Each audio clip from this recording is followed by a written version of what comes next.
Hello friends, welcome to this video. In this video, we'll learn about VPC endpoints. A VPC endpoint enables you to privately connect your VPC to a supported AWS services.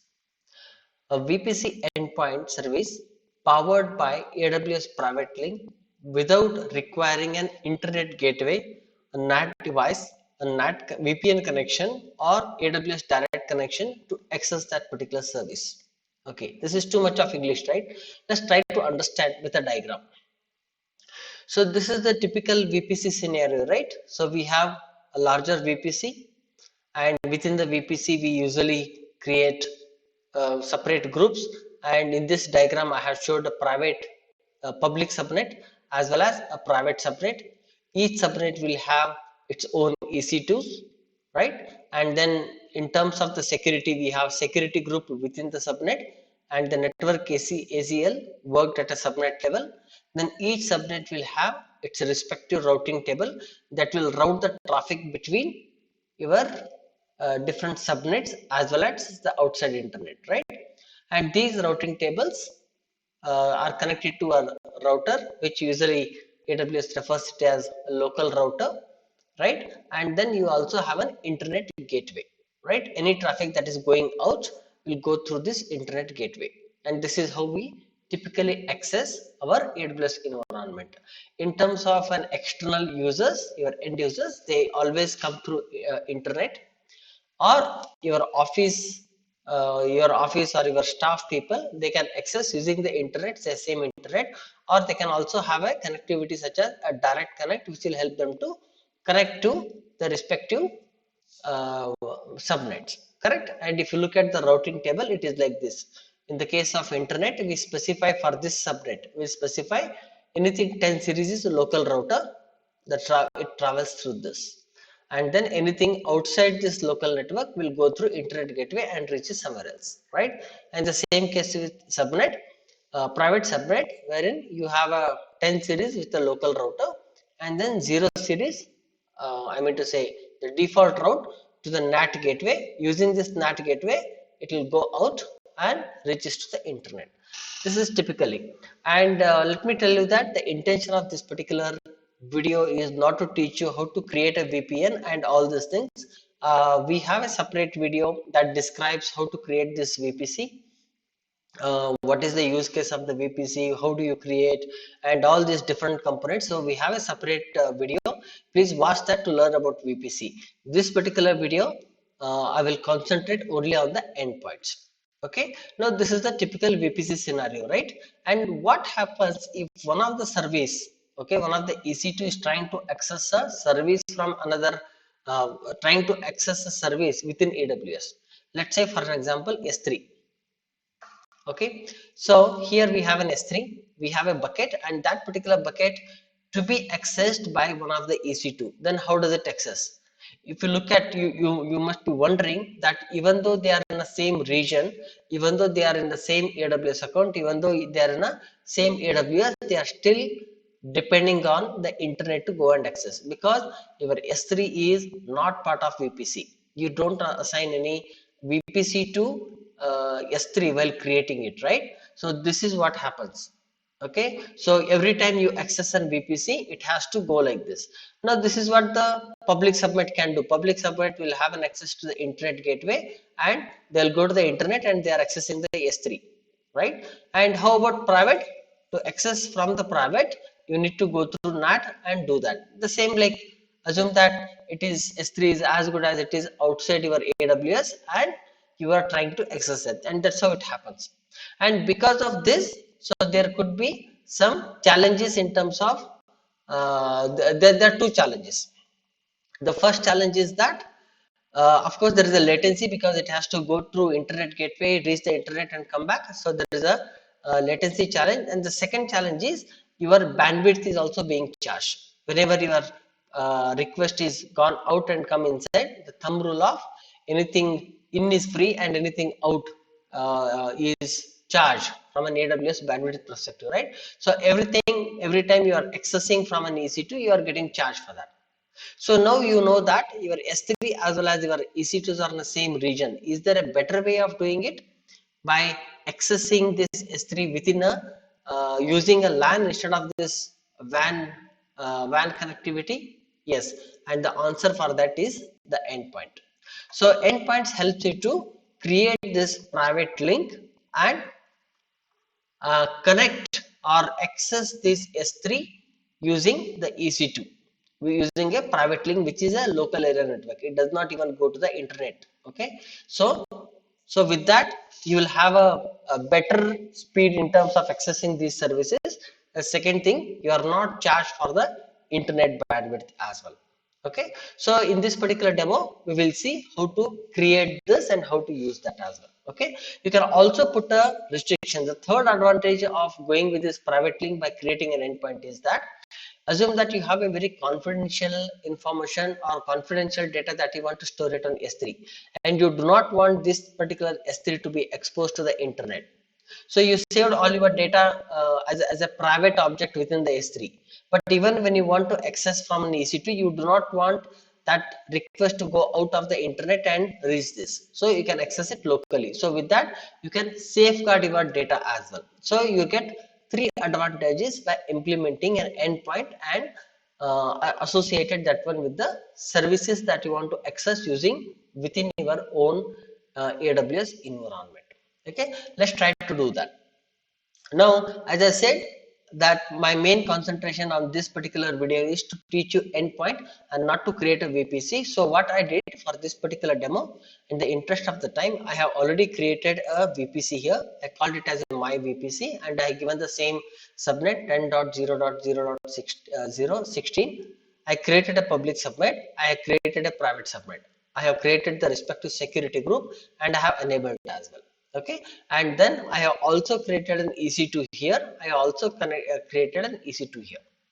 Okay, so I did everything ready. Now I, being an end user, so I'll be able to access this EC2. Now purposefully I have deleted the NAT server. Though it was created as part of my VPC creation, I have purposefully deleted to ensure that I do not have this EC2 do not have an access to the internet. Okay, so let's try that as well. So how do I log into this? Using putty, I will log in using this public IP address. How will I log into this? I will not be able to log into this because it doesn't have an internet access. So I will use something like a Bastion server. So I will log into this server. From here, I will log into this server. Okay, and then we will see whether this has an internet or not. This has an internet or not, and then we will see whether this has an access to this S3 using an IAM credentials, and then we will see whether this server or this instance has an access to S3. So, and then we will see how to enable that. So we will see all of them as part of this particular demo. Okay, now I'll go back to, let me go back to AWS and show you. So I have your VPC, VPC already opened, my VPC. This is what I have created. And if you look at the CIDR of it, the CIDR is 10.0.0.16, right? Okay, and then I have two instances created. Okay, let me just go back to subnets and I will show you. I have private as well as public subnets, those created for this particular demo. And then I have created the instance. One I call it as a private server.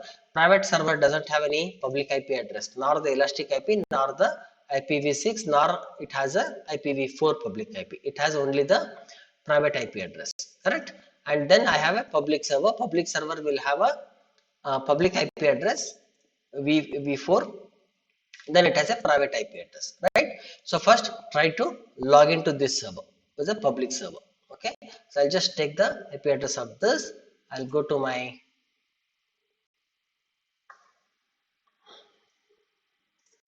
sorry, I'll go to my VPC folder where I have kept the putty. I'll use the putty to do this. I'll load it. I'll paste the IP address of public IP address of the EC2 and I'll open it. Then I'll use the EC2 user. I have used the Amazon Linux first version, so I have used it. I'll go sudo su as well. Okay, now so I have logged into this. Let me duplicate this so that I get an access. EC2 user, I'll do sudo su as well.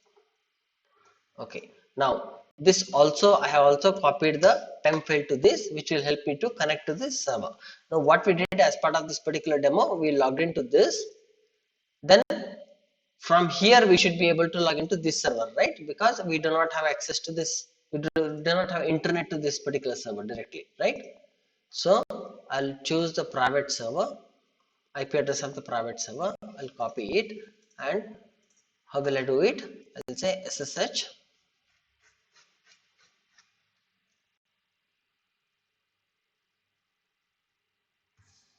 Okay, so let's log in here. I'll say SSH, and what is the IP address? We have already copied it. SSH minus L. The name of the user is EC2 user. We also have to specify the PEM file name. The PEM file name is new keypair.pem. Then it got logged in, right? So I am in a private server, right? Okay. Now, so I'm in a public server. This is my public server, and this is my private server. Okay. So public server is 10.0.1.203, private server is 10.0.2.2.84. So let me show here. Private server is 10.0.2.84, public server is 10.0.1.2203. Okay. So from here, if I say ping www.google.com, I should be able to ping because this has an internet. And this server, which is my private server, if I do the same ping www.google.com, it cannot ping. The reason is it doesn't have a internet access, correct? And as I said, I explicitly terminated the NAT server. Just want to ensure that this server, the private server, doesn't have internet at all. So I just deleted this, terminated. Okay.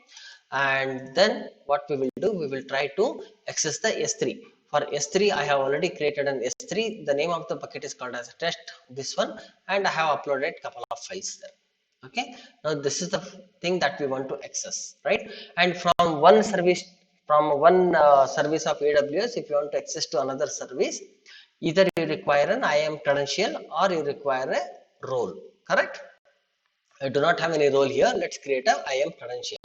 So I'll go to users. Then I have created a user called as user 5, user 2, and I have given an administrator access, right? And then I'll go to security credentials. Let me create the access key and the secret key. Let me delete the one that I already have. And let me create a new one. Okay, I'll say create access. So it created, I'll copy this, and let's go to the public server first, and let's do a AWS configure.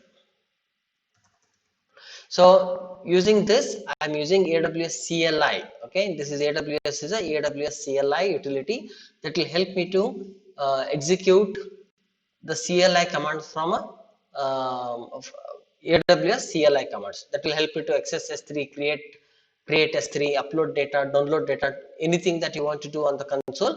Instead of that, if you want to do it on a CLI, then you require a AWS CLI utility. One of the good thing about Amazon Linux is it already installed the AWS CLI utility. Otherwise, you can go to Google, you can search AWS CLI download, and you will be able to do that as well. You'll be able to download and install it manually as well. Okay, since it is already installed, I'm just configuring it, and it takes the username and the password, which is the credentials to authenticate itself to access the other services. So I'll give the access key ID. Then what is the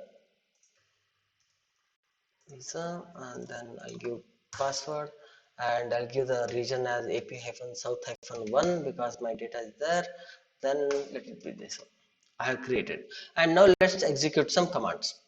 AWS S3 is a command to work with the S3. If I say ls, it will list all the buckets. See, it is listing all the buckets, right? And if I say AWS S3, I'll say S3 // if I use this, yes, it is listing out all the buckets. I'm sorry, I had to say ls. Yeah, it is listing out all the files. Let's create a file. I'll say sample.txt. This is a test file. you have to be little familiar with Linux commands. As I'm telling, I'm already assuming that you already know this Linux commands and everything. Okay, so vi is an editor to create a file, right? And let's upload this. How do you upload? AWS S3, copy, sample, and then we have this S3. Copy it, paste it, and there we go. It got uploaded. So let me go back to the console, S3 console, and let me just refresh it and see the sample.txt got uploaded, right? So I'm able to do all the operations from this public server. Okay, let's try to do the same thing from our private server. This is our private server, right? So the first thing what we did AWS configure. Sorry. Then it will ask for the username. So I'll give the username. That's the access key. And then I will give this secret credentials, and then this. Yes, I did not give the default region. Let me just do that.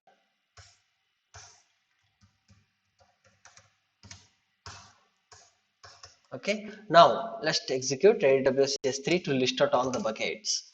Now, so is it working? It's not working. Why? So let me just go back here and explain. We were here in the first server, EC2 public server, and since this has an access to the internet, it went all the way till here and it reached S3. But the second time, there's a private server, right? So this private server is here, and we also deleted this NAT server. So this EC2 doesn't have an access to the internet at all now. Then because of that, it is not able to reach. So you can see that this particular server, even though they are in the same region, even this S3 bucket is also in the same region, you are not able to reach this because you do not have an internet enabled on this subnet. Then how do you use that? For that, we said we will use VPC endpoints. So let's enable the VPC endpoints now. So let me go back to, I'll close this. Let me go back to my VPC. In the VPC, I'll scroll down. There is something called as an endpoints, right? So I'll just click on the endpoints. Then it will ask you to create an endpoint. I'll click on endpoint. It will ask you which service. So I'll choose find a service by name. No, instead of that, I'll choose AWS services and I'll choose S3 here. And there we go. I chose this particular service. Okay. So I chose AWS services, I chose S3. So I'm just specifying that this VPC endpoint, the private link to be created to access S3.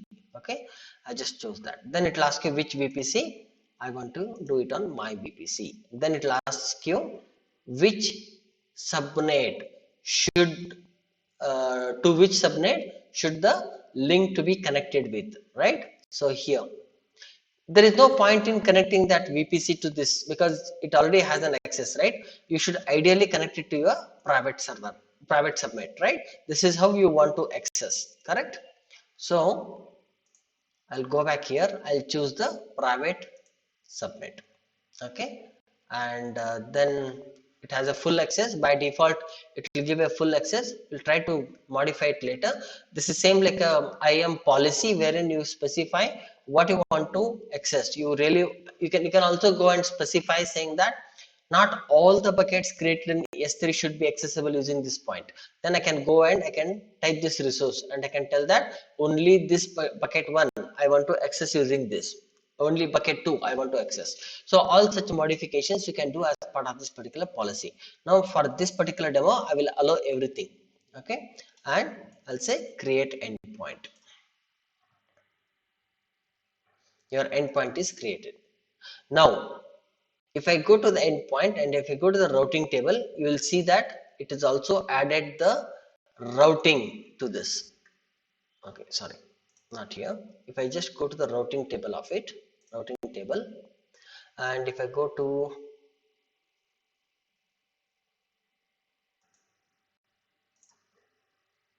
there we go. So this is a private server. Let me give a tag here. I did not give a private routing table. Let me just add the tag so that it will be easy for you to understand. Public routing table RT. You can see that if I go to the public, now currently we have only two, right? One is 10 series and 0 series. So 10 series will tell you saying that do the routing locally. 0 series is I mean to say the default route 0.0.0.0, anything apart from 10 will go to the internet. This is what has been mentioned. Now as part of this particular routing table, what we have done in the private, we added this S3 as well.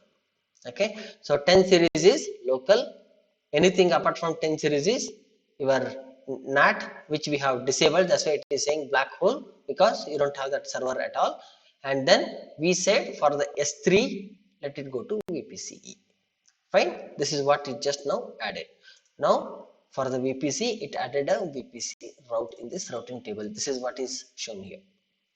Yeah, okay. Now let's go back and go to the public server and let's do the AWS S3 ls. It is able to access because it is going through the internet. And let's see this time here. Yes, there we go. It worked, right? It is working through this one. Now what is happening from this server? It is taking all this path and reaching here. For this server, it is taking this short path without using the internet gateway and do it. Okay, so it is able to work. We should be able to do everything. Let me create a file here, sample2.txt. This is another test file. Let me save it and let me say AWS S3 copy sample.txt to S3 // what is the bucket name? This bucket name, I'll upload it. Upload successful. And if I go to the bucket and if I just refresh it, you will see that sample2.txt. This we did it from a private server. You can still see the IP address, right? You are still able to do it from private server. Now both public server and private server both are happening. Okay, now one of the conditions that we want, what that we discussed was, what we wanted to do, we do not wanted these public access to this S3. We want this S3 to be accessed only by these private servers, because we have some confidential data and we do not want to get this access from any server which is in a public domain. We want to access it only with a private subnet which doesn't have an internet connection. How do you do that? So the one way is you can go ahead and change the policy that I explained here. You can go to the policy of endpoints. You can go ahead and change this policy. This is what you can do. You can just explain only from this particular only this particular resource and all.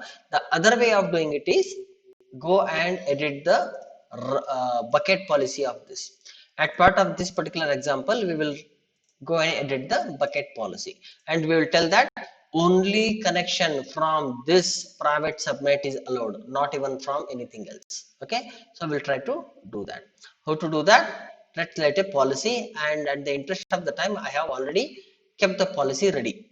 Okay, and this particular policy is a version, it's an ID, and I'm assuming that you're already familiar with the IAM policy, so I don't go much deeper into what is to explain what are these policies are. Okay, and then in the statements, then we are rating access from specific VPC only. Effect is deny. We are telling don't allow anyone, for any principal, for any user, do not allow him to do any of the action, not get, not list, not write, not put anything. For which resource? For this particular bucket, test 100820. This is what the bucket that we have created, right? This is what the bucket that we are working on, correct? And then condition deny any commands when string not equals to source IP is from this. This is VPC IP. So let's change this. Okay, let me just go and change the VPC ID. If I go to endpoints, I have endpoint here, right? I want this VPC.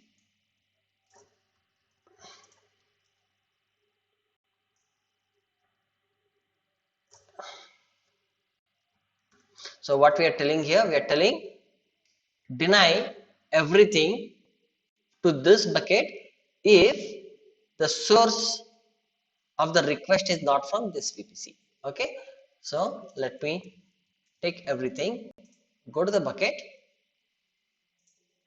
go to the permissions, go to the bucket policy, paste it and save it. Yes, no errors, it got saved. Correct? Okay, now let me just go back and try to access it here. AWS S3 LS S3 // I'm still able to access. Sorry.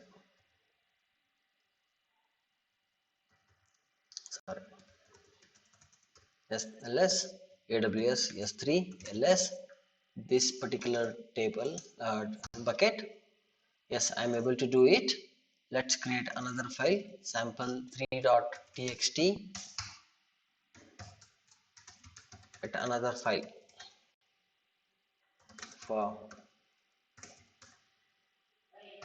testing. Okay, let me do AWS CP, AWS S3 CP sample3.txt to this one and this. Yes, I'm able to upload as well. And if I go to the S3 overview, I can see sample. I don't see it and access denied.